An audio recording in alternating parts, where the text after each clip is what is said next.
Ég ákvað að láta anda spádómsins hljóma í dag.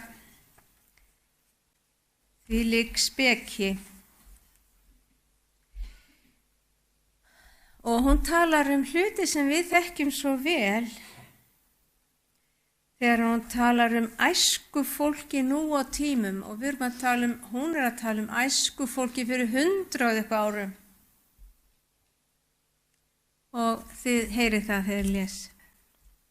Þetta eru 25. sálmi 9. versi. Hann lætur hina hrjáðu, það er hina hóværu, ganga eftir réttlætinu og kennir hinum þjökuðu, það er hóværu, veg sinn. Yfirskriftin er hóværð. Jesús elskar hina ungu. Hann býður þeim að læra af sér hóværð og lítillæti hjartans.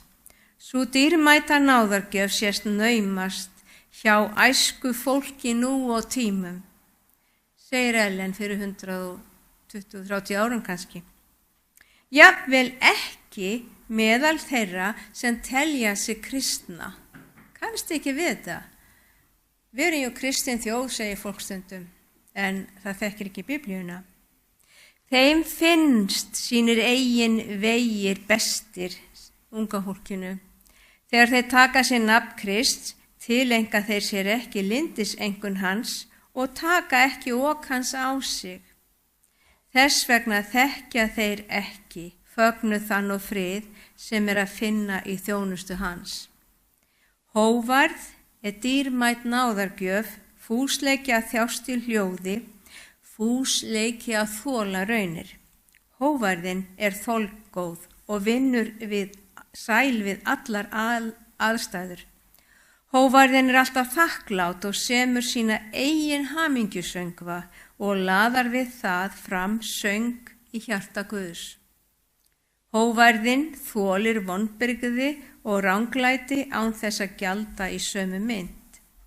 Hóvær og kyrrlátur andi sækist ekki stöðugt eftir hamingju handa sjálfum sér, heldur leitast fremur við að gleyma sjálfum sér og finnur ánægju og sanna gleði í að stuðla að hamingju annara.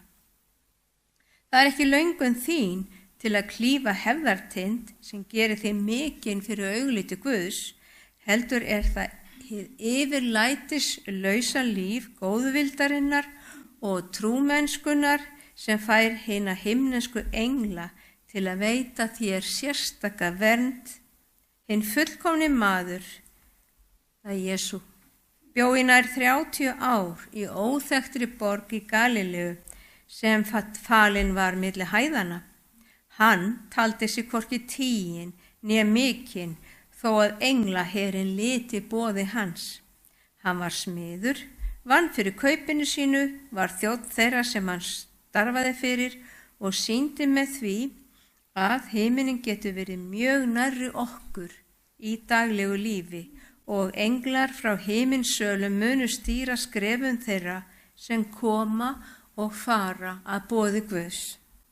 Hinn fullkomni ávöxtur trúar, hógværðar og kærleika þroskast oft best í stormi, skýjum og sorta.